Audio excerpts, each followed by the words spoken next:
Hello, my name is Erin and I'm a care manager with Rise Above the Disorder. And today I'm going to show you how to find a therapist using your insurance with a Psychology Today website walkthrough. So, the process of finding a therapist can be daunting, but hopefully, with the help of this video, you're able to use your insurance to the best of your ability to find someone who is covered by your insurance. So the first step you want to take is to call your insurance. Usually on the back of your insurance card, there is a phone number. So here's an example of a United Healthcare card, and the phone number you want to call is right there. So you want to go ahead and give them a call, and you'll be connected with a representative. So you want to ask your insurance company representative these questions. What is my copay or deductible for therapy visits? Do I have a PPO or HMO plan? Do I need a referral or pre-approval from the insurer? Is there any coverage for out-of-network therapists? If so, how much and what's the process for getting reimbursed? And do you have a list of therapists that take my insurance in my local area? And if so, can you send it to me? So I'm going to take a minute to kind of pause here if you want to take a screenshot of this page or write down the questions that you want to ask your insurance provider.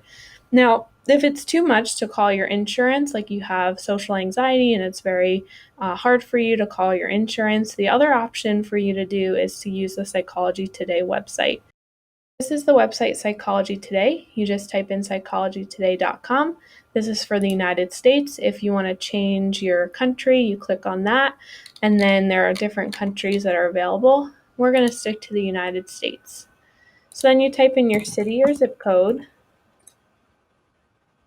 and then a whole host of therapists pop up. So in this case, there are more than 10 pages, and there's even more options if you click on teletherapy, which is sessions over the phone or over video. So what we want to do now is narrow our results. So you can narrow by neighborhoods in San Francisco, zip codes, or you can use these tabs to narrow your results as well. So the first tab is the Issues tab. So we'll say that we're dealing with ADHD, and we're also dealing with anxiety. And then you want to click on your Insurance tab, Show More, and it shows all these different insurances. We'll say that we have United Healthcare. And then the gender of your therapist. So I'm going to choose that I only want a female therapist. And then there's the types of therapy. So I would suggest Googling these if you don't know what they are. But one thing to point out is that cognitive behavioral therapy, or CBT, has been shown to be the most effective for anxiety and depression for minimizing symptoms over time. So you want to look out for that on profiles. The age that the therapist treats, I'll say I'm an adult. The communities that the therapist treats, so the ethnicity they serve, sexualities, languages, faith traditions, and then the price. So less than $90, $90 to $130, or more than $130. And then there's something called a sliding scale.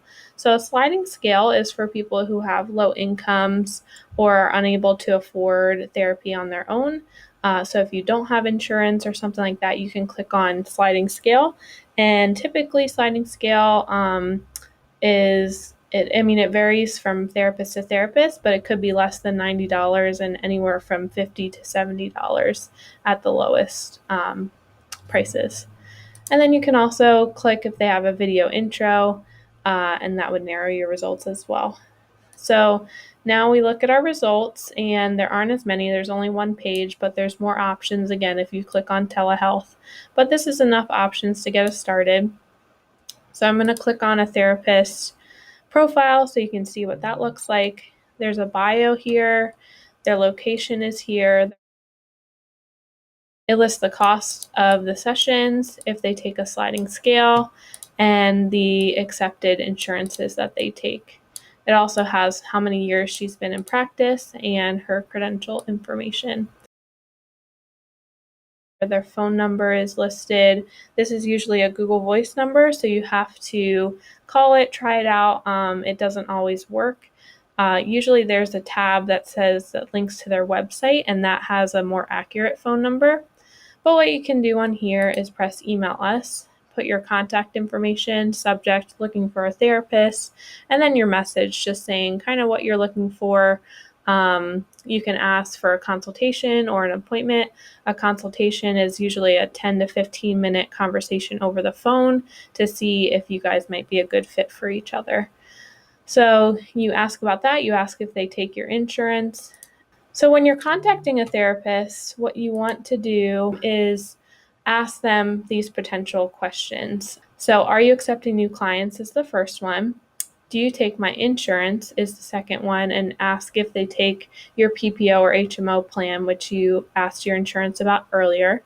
Do you help people with ADHD and anxiety or whatever your particular struggle is? And if so, generally how? And what dates and times do you have available for new appointments? And then finally, are you doing telehealth only or in-person sessions as well? So basically, if they're only doing telehealth because of COVID, then that's sessions over the phone or over video calls. And if they're doing in-person sessions, most likely they're using masks and social distancing procedures. And if all else fails, you can contact us at yourrad.org and we can help you find a therapist using our free therapist finder service. Or you can also apply for our grant program if you don't have insurance and you need mental health services. So thank you so much for watching this video. I hope it's been helpful to you. And remember, you are RAD.